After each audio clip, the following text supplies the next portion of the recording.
Tenga muy buenos días. Soy estudiante de la Universidad de Oriente Univo, Facultad Ciencias de la Salud, opción licenciatura en Enfermería, Cátedra Informática, catedrático licenciado Edwin Giovanni Portillo, estudiante Franklin Vladimir Romero Contreras. El tema a presentar: signos vitales. La fecha de entrega el día lunes 5 de junio del 2017.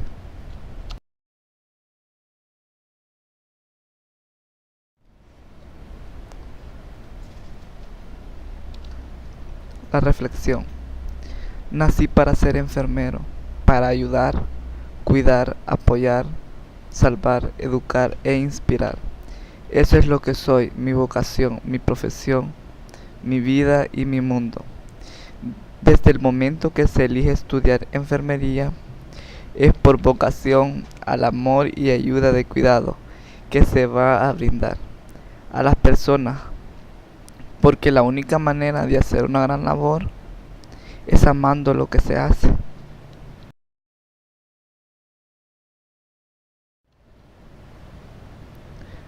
La introducción para este tema dice: los signos vitales son una de las actividades más frecuentes realizadas por los prestadores de salud, realizadas en el día a día entre cada paciente como signo de estabilidad hemodinámica.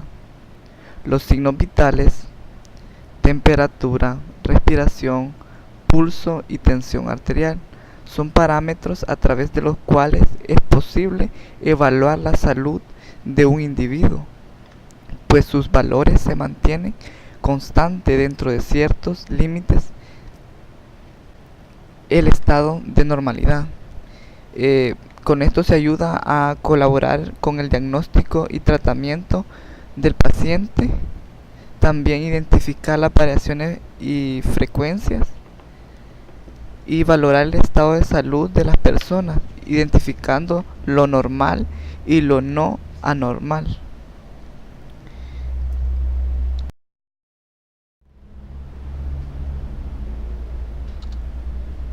Signos vitales. El significado de signos vitales dice: son parámetros clínicos que reflejan el estado fisiológico del organismo.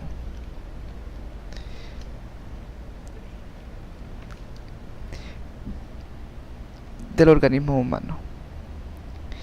Y es esencialmente proporcionado los datos que nos darán las pautas para evaluar el estado homeostático del paciente, indicando su estado de salud presente, así como los cambios y evolución, ya sea positiva o negativamente.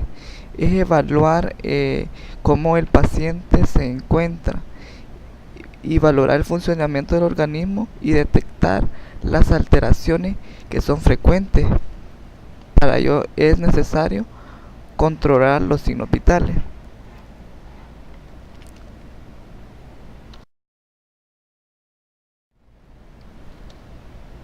Y entre los signos vitales tenemos lo que es el pulso, respiración, temperatura corporal y tensión arterial. Los 4 signos vitales más importantes. Pulso es la expansión rítmica de una arteria, producida por el paso de la sangre bombeada al corazón. Dice que se denomina pulso a la sensación táctil de evaluación de la pared arterial sincrónica con los latidos cardíacos y que se percibe cada vez que contenida adecuada se palpe una arteria contra un plano de resistencia y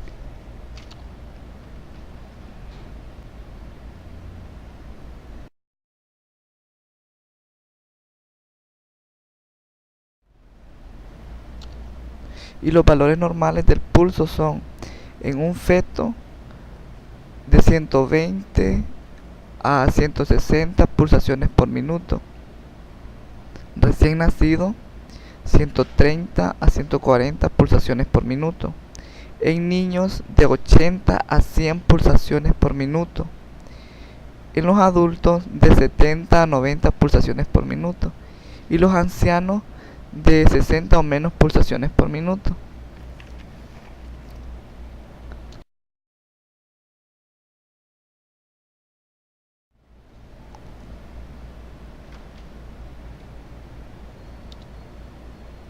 Los factores que influyen en la toma del pulso.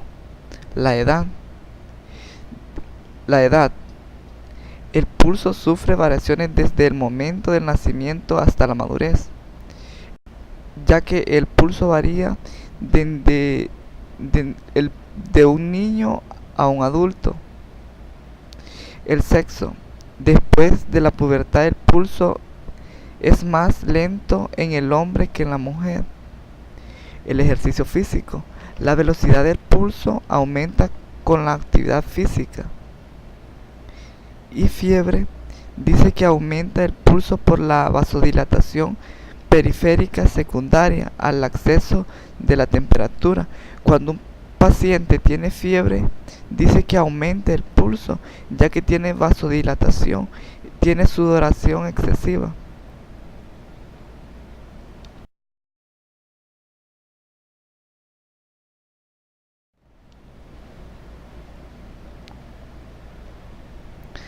Respiración. Es el proceso fisiológico vital para los organismos aeróbicos, en el que se da un intercambio gaseoso con su medio ambiente, en el que se capta oxígeno y se desecha dióxido de carbono. Dice que el oxígeno es un gas incoloro, inodoro e insípido que se encuentra en el aire y que es indispensable para la vida. Es entonces cuando nosotros los seres humanos aspiramos el aire, el oxígeno, y es donde y ya cuando este oxígeno sale, ya no sale oxígeno, sino que sale lo que es el dióxido de carbono. Y los factores que afectan la función respiratoria puede ser anemia, inhalación de tóxicos como venenos, aerosoles, entre otros. Obstrucción de las vías aéreas, grandes alturas. A mayor altura, menos gravedad. Entonces, el cuerpo no tiene lo suficiente oxígeno, no capta el suficiente oxígeno. La fiebre, la disminución de la movilidad de la pared torácica, el dolor, medicamentos como la morfina y anestésicos generales. Y estos se clasifican, tienen su clasificación en biofísicos, psicológicos y socioculturales. Dice que los biofísicos pasan por etapas de desarrollo, nutrición, ejercicio y postura. ¿Por qué postura? Porque una postura sentada o de pie facilita la contracción del diafragma, permitiendo la expansión pulmonar durante la inspiración. El ejercicio, la actividad física supone un aumento de demanda de oxígeno, lo que hace que aumente la frecuencia respiratoria. La nutrición, cuando hay una obesidad, los pulmones pierden distensibilidad por aumento del abdomen. Disminuye la expansión pulmonar y la demanda de oxígeno está aumentada. La etapa de desarrollo cambia la frecuencia de respiración de más o menos con la edad avanzada, aumenta el grosor de la membrana respiratoria y disminuye la elasticidad pulmonar. La otra clasificación que es psicológicos, el estrés y la ansiedad, porque dice que el estrés produce un aumento de la demanda de oxígeno y por lo tanto aumentan la frecuencia respiratoria, también debido al aumento de la actividad del sistema simpático. Los estados depresivos, porque ellos producen hipoventilación. Otro de la clasificación son los socioculturales. En los socioculturales tenemos lo que son hábitos tóxicos, como lo que es ingerir el tabaco, drogas inhaladas y drogas depresoras del sistema nervioso central, influyen negativamente sobre la función respiratoria. el entorno físico laboral, la presencia de contaminación o sustancias irritantes van a influir en la función respiratoria. El aire ambiental. Dice que el aire ambiental es indispensable porcentaje de oxígeno con una tasa de humedad del 30 al 50% y una cantidad mínima de partículas. Clima. El calor aumenta la demanda de oxígeno y el frío lo disminuye. A mayor altitud, menor contracción de oxígeno.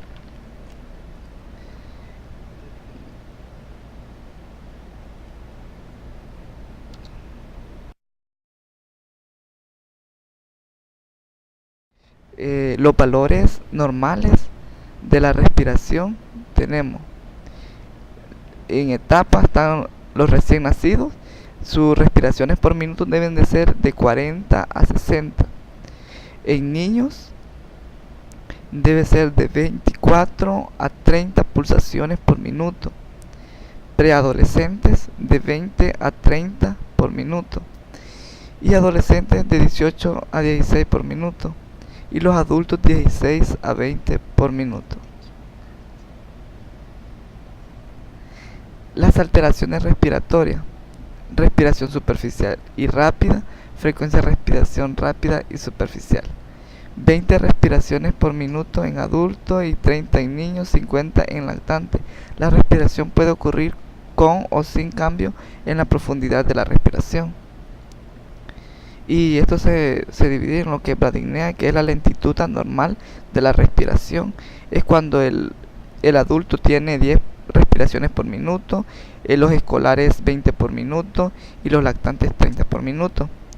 Y para definir lo que es bradipnea, bueno, bradipnea expiratoria, dice que es asma, bronconeopatías crónicas y enfermedad pulmonar y obstructiva crónica. Bradipnea inspiratoria dice que es obstáculos laringotraqueales, y la disnea es la dificultad o esfuerzo para respirar.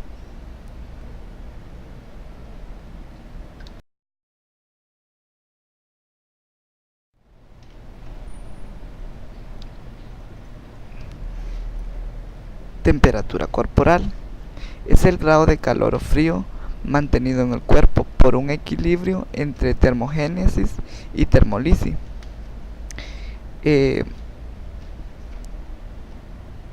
Dice que es el resultado del equilibrio entre la termogénesis y la termólisis. Su función es mantener activos los procesos biológicos. Y la termorregulación es la capacidad que tiene el organismo para regular la temperatura dentro de ciertos límites, incluso cuando la temperatura circula es muy diferente. El control de la temperatura dice que los seres humanos somos homeostáticos. El centro de control de la temperatura está en el hipotálamo. Es cuando una persona tiene fiebre, se le colocan lo que son paños o franelas húmedas en lo que es la parte del cráneo, la frontal, y en las ingles y en las axilas. Y vamos a definir lo que es la función que hace el hipotálamo. Dice que la constante de la temperatura se mantiene gracias a un sistema automático llamado termostato, que se encuentra en el hipotálamo, que controla la temperatura corporal y dispara los mecanismos apropiados de regulación. El hipotálamo está formado por un tejido particularmente sensitivo a los cambios de la temperatura de la sangre que pasa por él. Cuando la sangre pasa por él, entonces él lo que hace es regular. Y los mecanismos de pérdida de calor son radiación, evaporación, convección y conducción. Mediante la vasodilatación y la sudoración se pierde el calor de la piel, bien por radiación o conducción.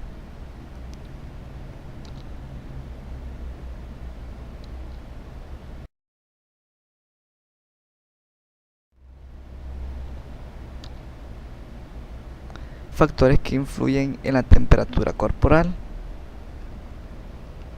La edad. La edad, el sexo, enfermedad, alimentación y estrés.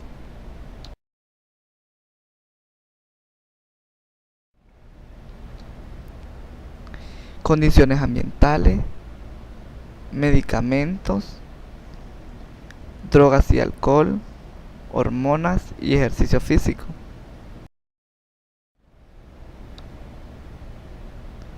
Los valores normales de la temperatura están entre los 36.5 grados Celsius a 37.5 grados centígrados. Se dice que si tiene un aumento de 38 grados centígrados es una hipertermia, y si tiene 37 grados Celsius es una hipotermia, porque hipo es menos y hiper es más. Entonces, si decimos que tiene una hipertermia, tiene una fiebre, y dice que la fiebre es el aumento de la temperatura del cuerpo por arriba de los 38 grados Celsius en respuesta a alguna enfermedad o padecimiento. Entre las alteraciones de la temperatura corporal tenemos lo que es una hipotermia, febrículas, fiebre, hipertermia y golpe de calor. La clasificación de la fiebre. Bueno, la fiebre se clasifica en 5: fiebre continua o constante, fiebre intermitente, fiebre remitente, fiebre recurrente y fiebre nocturna o vespertina. Y le puede definir lo que es una hipotermia. Dice que la hipotermia es el cuadro clínico que se produce cuando la temperatura corporal es mayor a 38 grados Celsius. Los factores predisponentes en una hipertermia dice que son trastornos por excesividad de producción a calor, estatus epiléptico, ejercicio y golpe de calor, hipertermia maligna por anestesia, síndrome neuroléptico maligno, tirotoxicosis, intoxicación por fármacos, abuso de droga. Y hipotermia es lo contrario, es la producción en disminución de pérdida de calor abajo de los 36 grados Celsius, que los factores que predisponen la hipotermia es expansión al frío, accidentes de montaña, inmersión en agua fría, vivienda, ropa y alimentación adecuadas, entre otros. Los fármacos, sobre todo los que afectan al sistema nervioso central, el alcohol y las drogas, accidentes cerebrovasculares, tumores cerebrales, trastornos metabólicos diversos,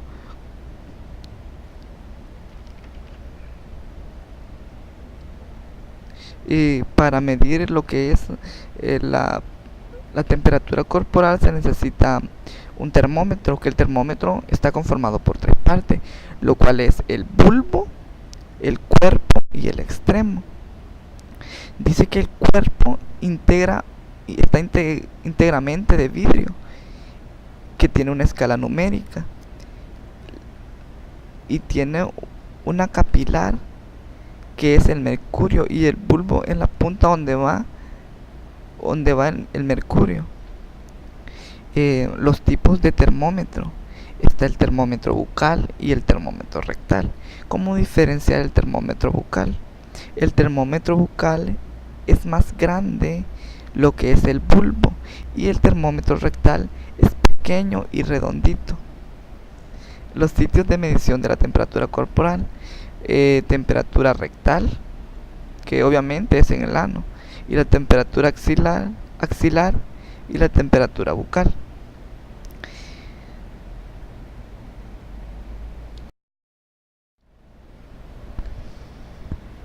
Tensión arterial se define como la fuerza ejercida por la sangre contra cualquier área de la pared arterial.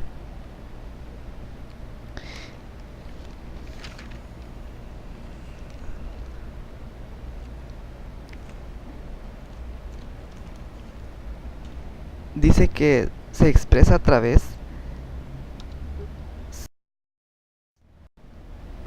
través de la sístole y la diástole, que más adelante la voy a explicar. Ahorita les voy a explicar lo que son los puntos anatómicos para medir presión arterial. Lo que es en la arteria radial, arteria braquial, arteria poplitea y arteria tibial posterior. Comúnmente la más utilizada en el área hospitalaria o comunitaria es la arteria braquial, porque es la que es más certera.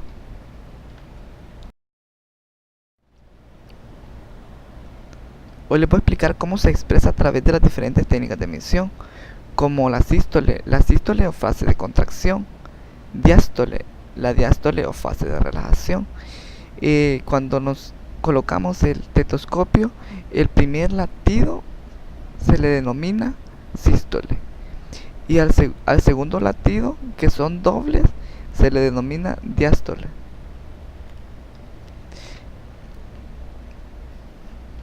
Que la sistólica corresponde al valor máximo de la tensión arterial y la presión diastólica corresponde al valor mínimo de la tensión arterial.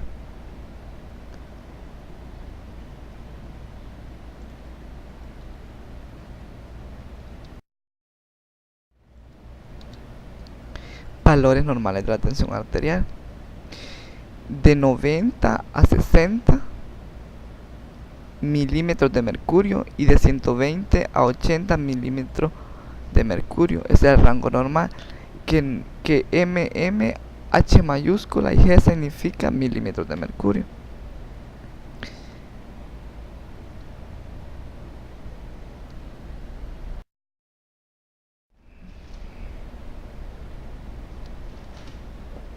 Presión arterial: está lo que es hipertensión y hipotensión.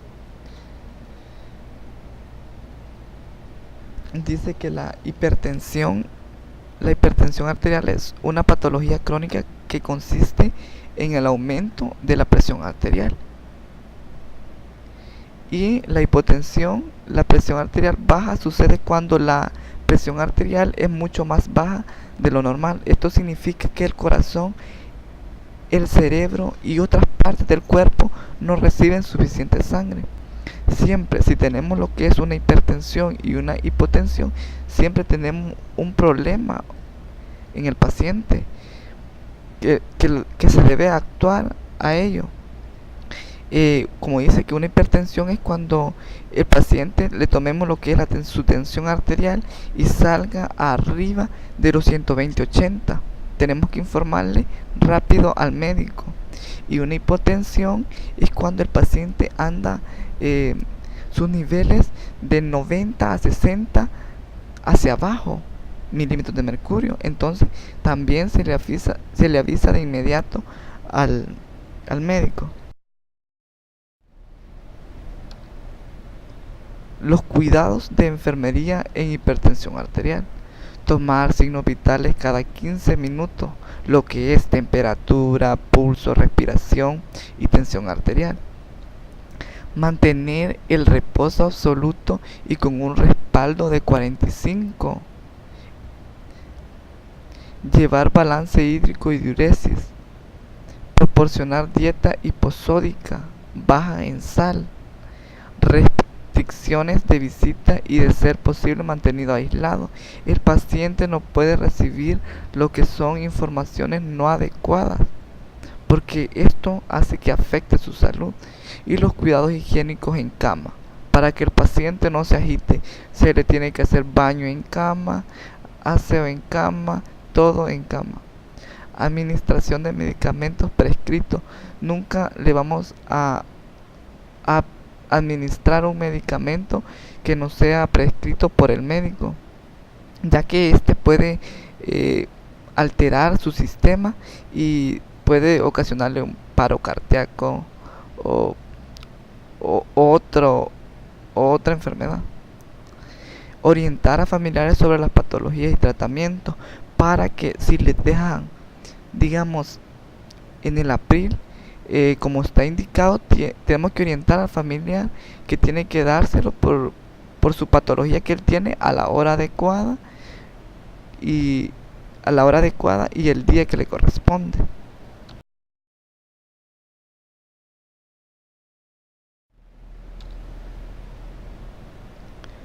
Intervención de enfermería en estados de hipotensión. 1. Corregir la pérdida de volúmenes corporales. Vendaje ascendente de miembros inferiores. Posición Trendelenburg, que es como se ven las imágenes, con los pies hacia arriba. Vigilar el estado de conciencia. Vigilar el estado de hidratación. Vigilar el estado neurológico y vigilar el patrón de respiratorio.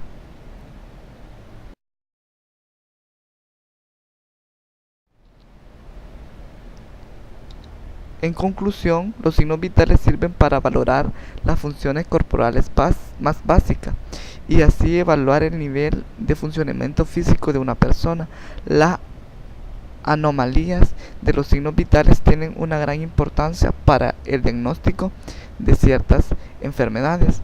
Los signos vitales contribuyen una herramienta valiosa como indicadores que son del estado funcional del paciente.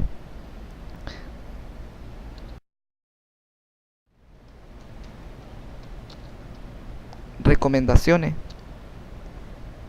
verificar que el paciente esté en un ambiente adecuado, tomar la frecuencia respiratoria inmediatamente después el pulso, no retirar los dedos de la arteria para que el paciente no piense que le vamos a realizar otro proceso,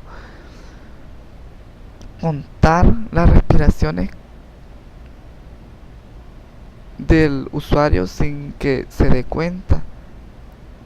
Como lo dije anteriormente, no retirar los dedos de la arteria para que él piense que siempre le estamos tomando lo que es el pulso. Que el paciente se encuentre en una posición adecuada y él pueda estar tranquilo. Porque si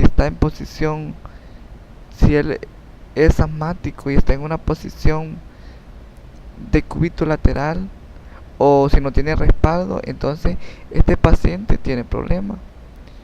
Que a la hora de tomar tensión arterial el paciente no se encuentre cansado, que el paciente no haya hecho ejercicio antes, porque si no va a estar agitado y va a salir una tensión arterial elevadísima. Y siempre tomar en cuenta los signos vitales, no inventar signos vitales, sino que todo sea acorde a la medición. Gracias.